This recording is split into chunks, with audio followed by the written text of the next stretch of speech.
Assalamualaikum warahmatullahi wabarakatuh. Innal hamdalillah nahmaduhu wa nasta'inuhu wa nastaghfiruh wa na'udzu billahi min shururi anfusina wa min sayyiati a'malina.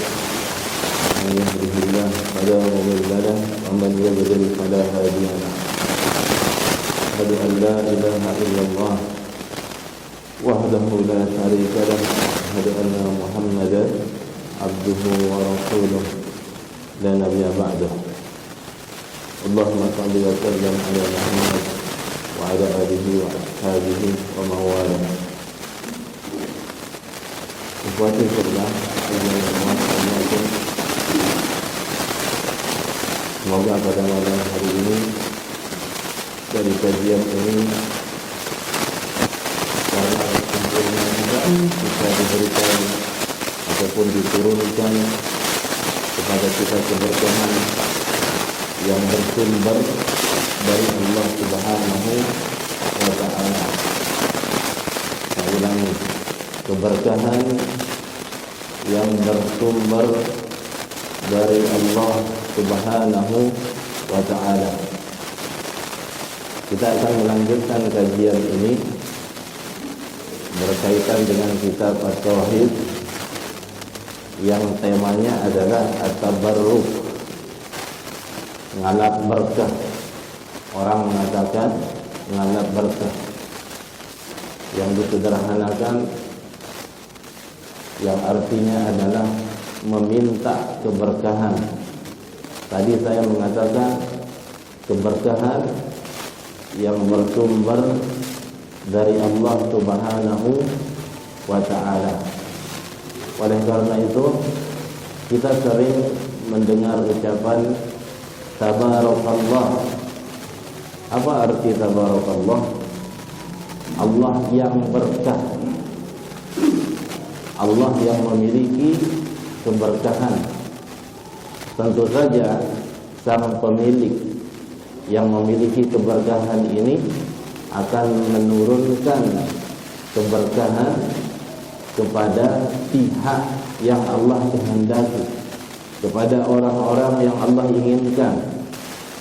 Makanya jangan sekali-kali kita maksudkan diri kita mencari berkah melalui jalur yang tidak ditetapkan oleh Allah Subhanahu wa ta'ala.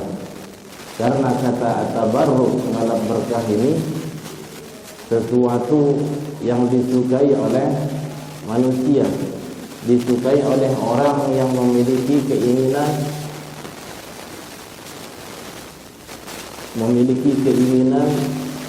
yaitu apa? Kebaikan yang begitu banyak. Karena kalimat berkah artinya kebaikan yang banyak dan tetapnya kebaikan tersebut. Bisa dipahami? Oleh karena itu para jemaah sekalian, syariat dari Allah Subhanahu wa ta'ala dalam masalah ini sudah sangat jelas dan gamblang. Keberkahan sumbernya dari Allah Subhanahu wa ta'ala. Dan juga ada satu kata yang mungkin dilarang, bukan mungkin tapi terlarang, menetapkan keberkahan kepada selain Allah Subhanahu wa ta'ala. Bahkan bisa dianggap sebagai sebuah kesyirikan para jamaah sekalian. Mungkin kalimat yang ringan diucapkan, tetapi maknanya di sisi Allah sangat-sangat besar. Kalau kita katakan Allah diberkahi, atau bahasa Arabnya Allah mubarak. Karena kata mubarak ini artinya adalah diberikan keberkahan. Ini salah besar. Kenapa bisa salah? Keberkahan tadi saya bilang ataupun kami sampaikan itu sumbernya dari Allah. Kemudian kata mubarak ini diberikan keberkahan kepada Allah.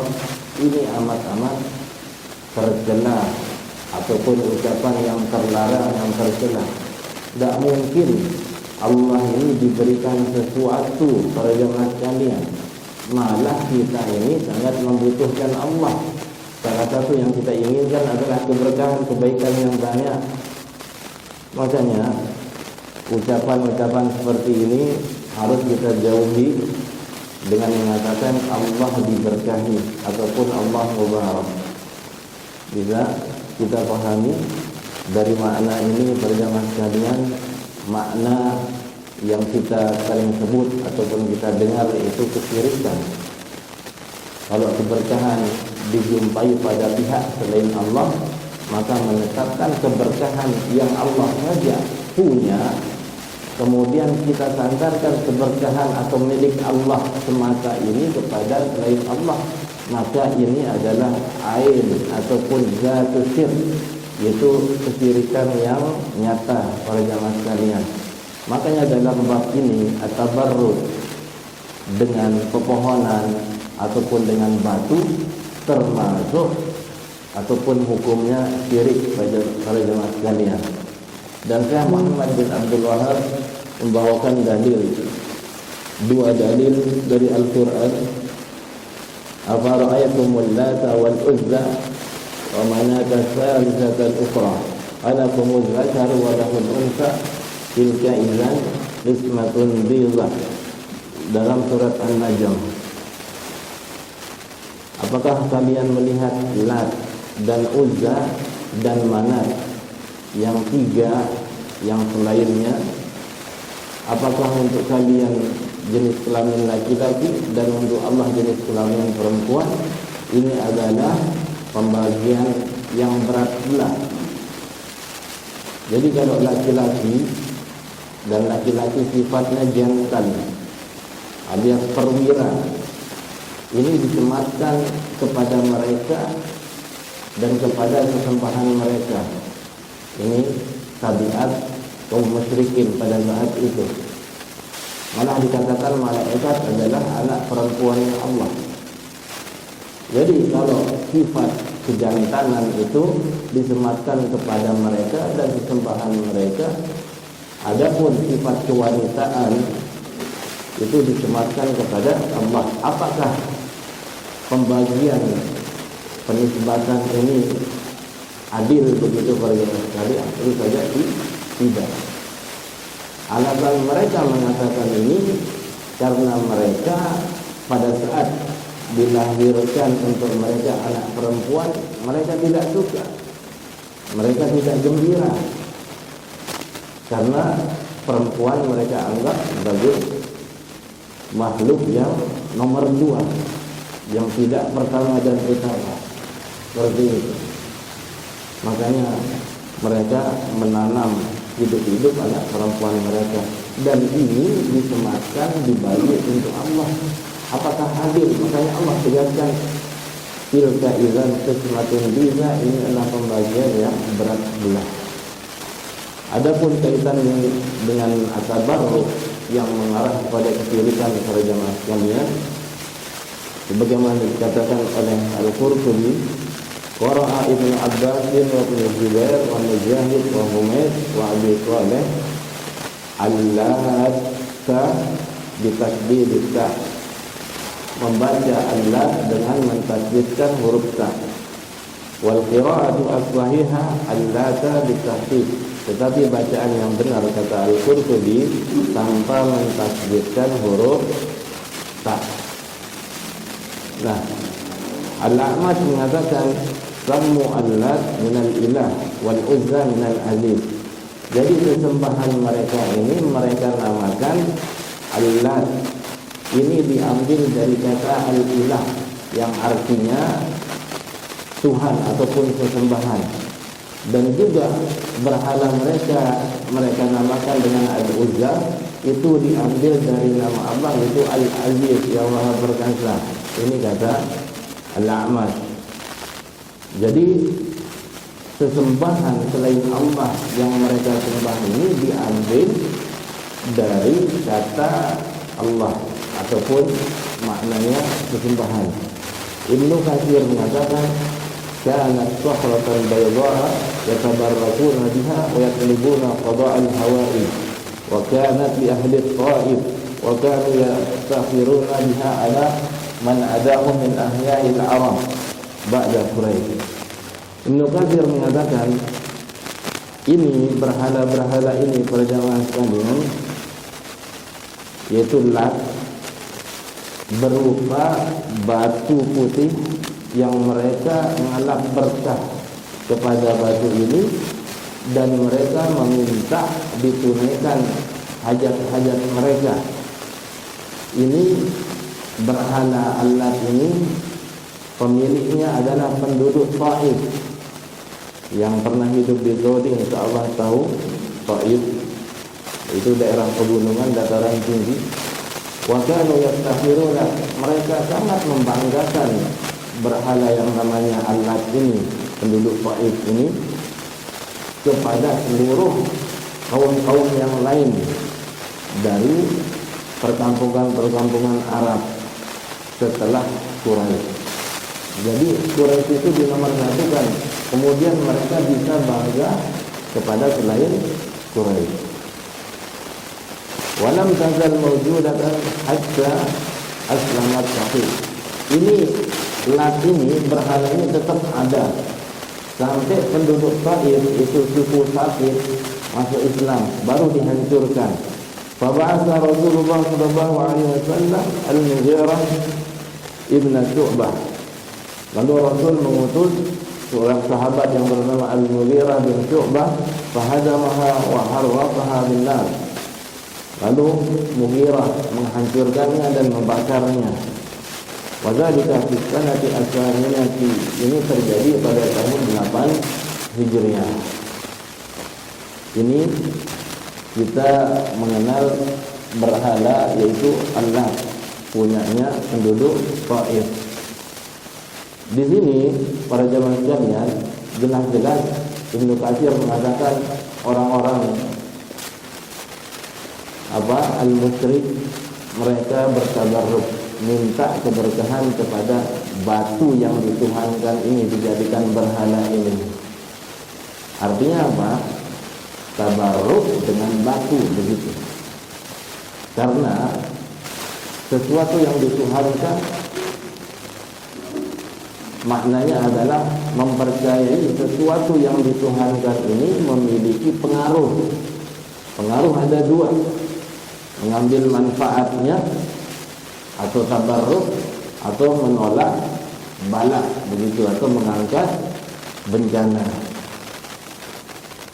Adapun pendapat yang lain bahwasanya Al-Lat ini, sebagaimana dikatakan Ibnu Abbas, kana rajulan yadtu as-sawiqa lil hajj. Ada seseorang yang menggiling tepung, adonan tepung, kemudian diberikan sebagai makanan untuk para jamaah haji. Jadi disedekahkan. Falamma mata akafu ala qabrihi fa'abaduhu. Tatkala orang baik ini meninggal dunia, mereka berdiam diri iktikaf di kubur orang ini, alias menganap berkah. Lama-kelamaan kuburan orang ini diibadahi oleh jamaah sekalian. Ini ada dua makna lah. Yang pertama batu, yang kedua kuburan orang. Dua-duanya sama saja, bisa dipahami. Jadi bisa saja batu yang dipakai untuk menggiling itu yang dikeramatkan, ataupun kuburan orang yang mengerjakan menggiling adonan tepung ini, itu yang dikeramatkan. Tidak ada bedanya seperti itu. Ini adalah sebuah kesyirikan kuburan ataupun kesyirikan menyembah benda keramat ataupun bebatuan di sini, perjalanan sekalian. Makanya siapa di sini, beliau mengatakan para ulama itu fata'ammal, perhatikan di sini kata beliau, itu Sahibut Taisir. Siapa cucunya Syekh Muhammad bin Abdul Wahab Pengarang, para ulama Islam. Fata'ammal fi'lal musyrikin ma'a hadza al-wathan. Perhatikan perbuatan orang musyrik terhadap apa wasan ini, itu berhala ini. Wa wazana bainahu wa baina bina'il qubabi 'ala al-qubur. Kemudian bandingkan perbuatan orang musyrik ini dengan perbuatan membangun kubah-kubah di atas kuburan, wal uqufi indaha, dan beriktikaf di sisi kuburan, wa du'ai wa ja'alaha malazan inda syada'id, minta berdoa di situ, menjadikannya tempat minta perlindungan pada saat ada musibah ataupun kesulitan. Ini sama saja, tidak ada bedanya para jemaah sekalian. Ini namanya berhala Allah. Adapun Al-Uzza para jemaah sekalian, sebagaimana dikatakan oleh Al-Amas tadi, dia diambil dari kata Al-Aziz yang maha perkasa, tapi diselewengkan lafaznya menjadi Al-Uzza, begitu. Ibnu Jarir mengatakan, kanat sajaratan 'alaiha bina'un wa asya'un binakhlah baina Makkah wa Taif. Lalu yang dikatakan berhala Al-Uzza ini adalah sebuah pohon para jamaah sekalian. Di situ ada bangunannya, ada juga benda-benda yang dikeramatkan yang lain selain bangunan. Letaknya di sebuah tempat namanya Nakhlah antara Mekah dan Taif. Kanat Quraisyun tu'azzimuha, adalah orang-orang Quraisy sangat mengagungkannya. Jadi ini pemiliknya siapa? Suku Quraisy. Walidzalika qala Abu Sufyan yaum Uhud. Oleh karena itu Abu Sufyan pada saat perang Uhud belum masuk Islam, beliau mengatakan, lana al-Uzza wala Uzza lakum. Kita ini punya Uzza. Kalian wahai orang-orang muslim pengikut Muhammad tidak punya yang namanya Uzza. Jadi ini menunjukkan Abu Sufyan pada saat beliau masih musyrik, belum masuk Islam, sangat mengagungkan berhala ini berupa pohon ini. Walamma fataha Nabi sallallahu alaihi wasallam Makkah, arsala Khalid ibn al-Walid. Pada saat ditaklukkannya Makkah, Nabi mengutus Khalid bin Walid, fa'ataha faqata'a as-samrat as-salasa allati indaha. Khalid mendatangi tempat ini, yaitu tempat Uzza ini, dan memotong as-samrat as-salasa, 3 pohon gurun pasir pada zaman sekalian. Di gurun itu ada pohon yang bisa tumbuh di padang pasir. Kemudian Khalid menebangnya, wa haddama al-bait alladhi kana alaih. Lalu bangunan yang ada di situ dihancurkan oleh Khalid. Summa atal Nabi sallallahu alaihi wasallam fa akhbarahu. Lalu beliau balik ke Nabi sallallahu alaihi wasallam melaporkan apa yang ia sudah laksanakan tugas dari Rasul. Faqala, akan tetapi Rasul bilangnya begini, irji' fa innaka lam tasna' syai'an. Kembali lagi wahai kamu Khalid, engkau belum melakukan apapun. Faraja'a Khalid, lalu Khalid balik lagi ke tempat ini. Falamma absarathu assadana wa hum hajabatuha. Tatkala Khalid dilihat oleh juru kuncinya, penunggu-penunggu di situ, imtala'u fil jabali, mereka mencegah Khalid masuk datang ke tempat ini lagi. Wahum yaqulun, sambil mereka mengatakan apa, ya Uzza, ya Uzza, wa Uzza, ya Uzza. Fa'ataha Khalid, akan tetapi Khalid langsung menerabas. Fa'idha imra'atun, tiba-tiba ada seorang wanita Uriyanah yang tidak berpakaian, nasirah sya'raha, rambutnya diobrak-abrik, dijuntai-juntai, tahsinut surat ala ra'siha, menaburkan debu di atas kepalanya. Fa'alaha bisayf, lalu Khalid mengangkat pedangnya kepada wanita ini, hatta qatalaha, sampai membunuh perempuan ini. Summa raja'a ila Rasulullah sallallahu alaihi wasallam fa akhbarahu, kemudian beliau balik lagi pada Rasul dan melaporkan hal ini. Nabi menjawab, tilka al-Uzza, itulah al-Uzza. Di sini para jemaah sekalian, kata muallif di sini, li'anna al-waqi' anna al-musyrikina laysat ibadatuhum bihadhihi al-asnam. kenyataannya para sekalian, orang-orang musyrik itu mereka beribadah bukan kepada zat patung-patung atau berhala ini, bukan. Karena orang yang berakal mengakui persis bahwasanya sekedar batu, sekedar pohon tentu saja tidak memberikan manfaat ataupun tidak bisa mencegah yang namanya bala ataupun mudarat. Wa inna ma ibadatuhum li syayatin fahiyallati tad'uhum ila ibadatiha. Hanya saja peribadahan mereka ini diperuntukkan untuk setan-setan yang mengajak mereka mengibadahi setan itu sendiri.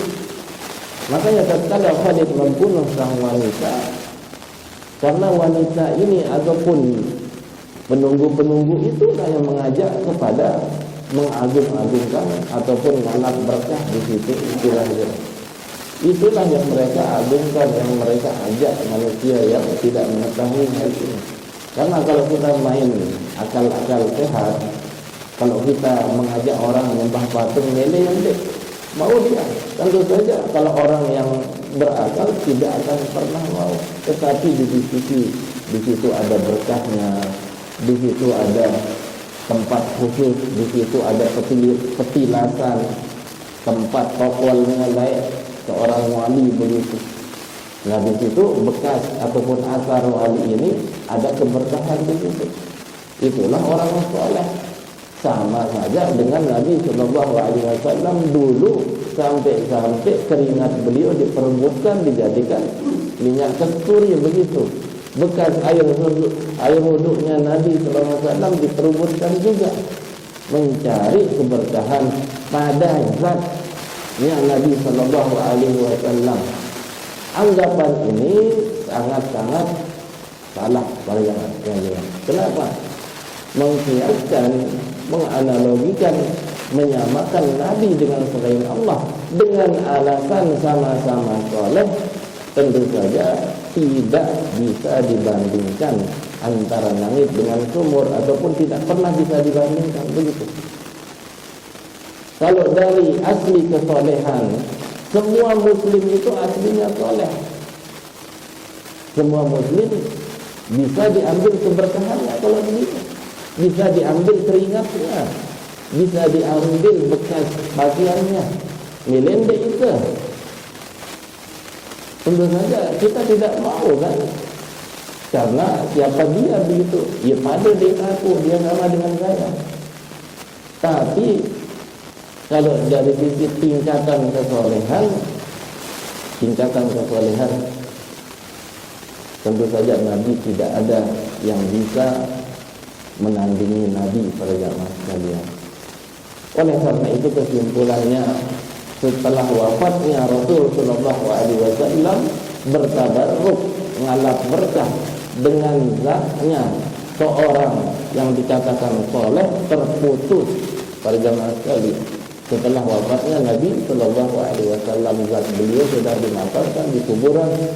Dengan demikian juga para jamaah sekalian, prakteknya para sahabat Nabi Sallallahu Alaihi Wasallam tidak ada yang ngalap berkah kepada Abu Bakar, tidak ada yang ngalap berkah kepada Umar bin Khattab, begitu seterusnya. Sahabat yang mereka dijamin masuk surga. Lalu siapa kita yang ngaku-ngaku saja berprasangka, dalilnya menang perasa, begitu menang perasaan. Makanya wahyallati tukallimuhum ahyanan wa yazunnuna anna sanam walladhi yatakallam.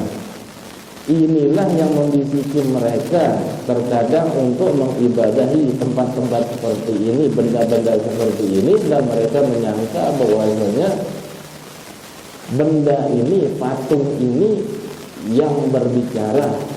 Au annal mayyit huwa alladhi yatakallam. Ataupun mayit, penghuni kuburan, dialah yang bicara. Bisikan apa? Bisikan setan. Sebenarnya mereka ibadah itu setan itu sendiri.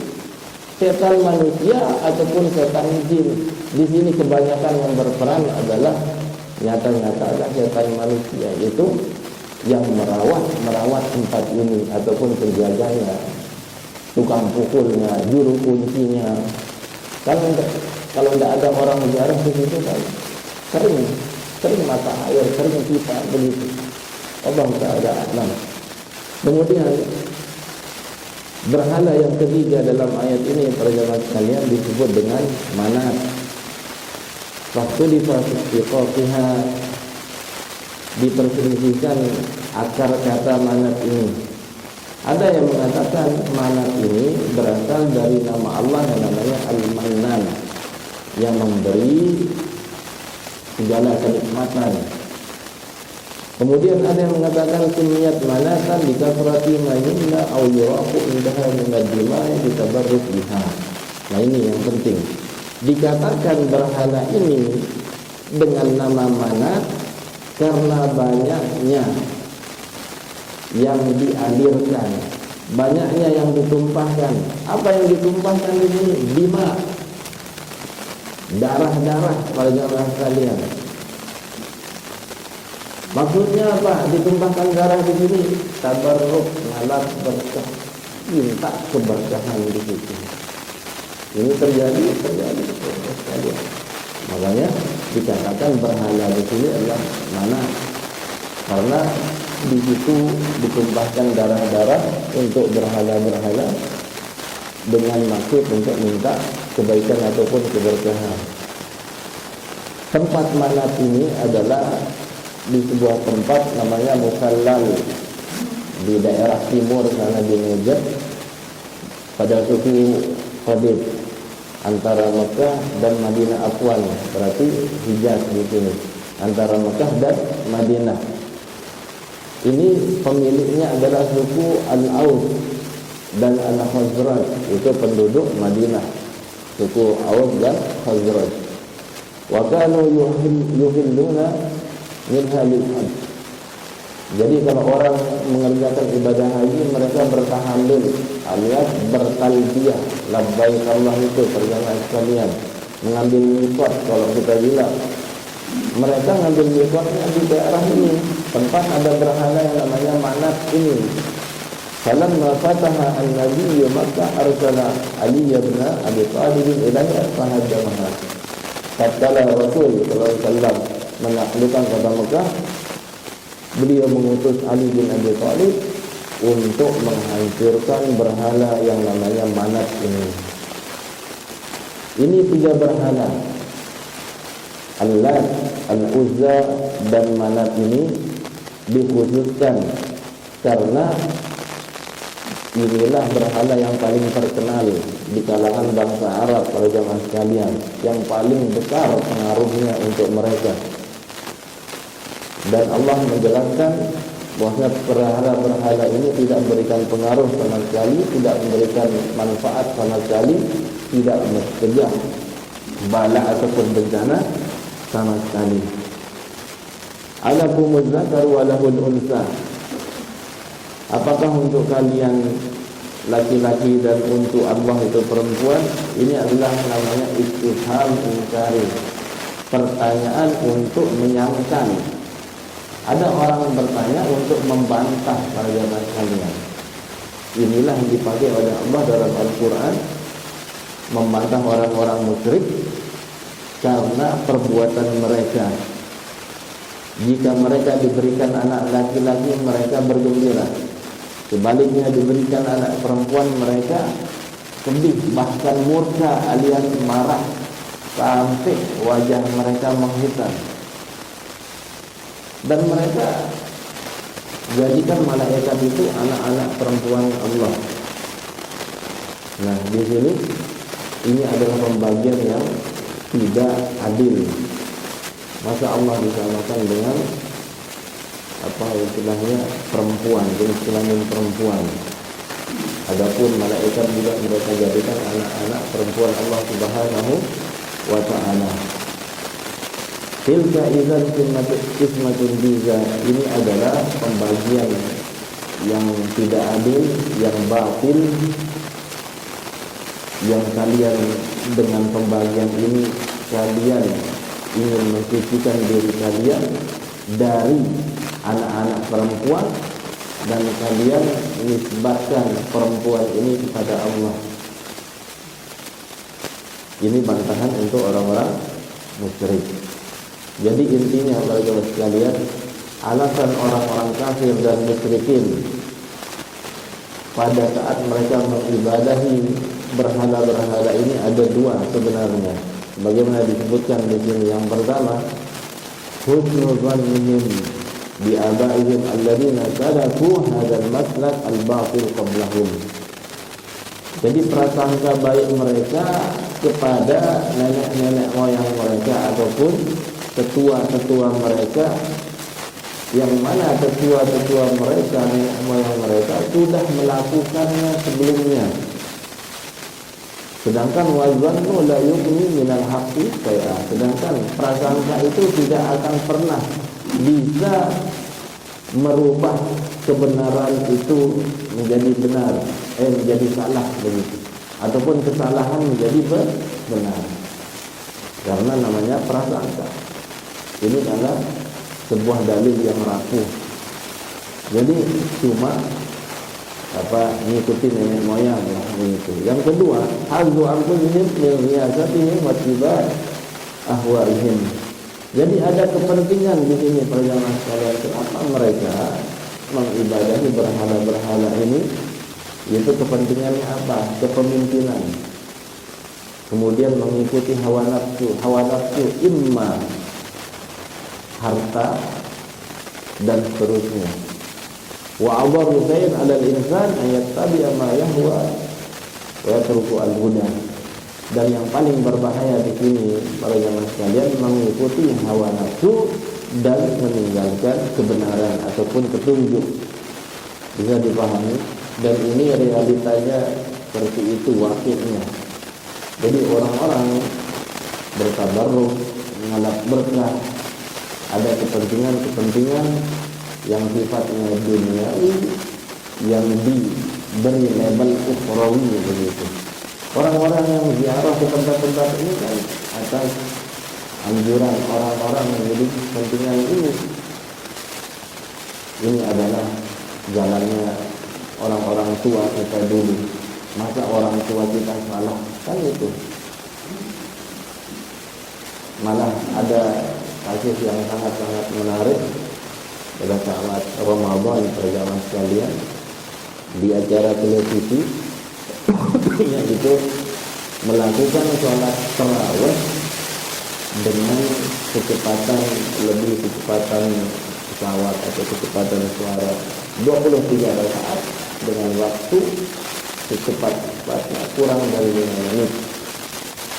Alasan mereka apa? Mengikuti nenek moyang.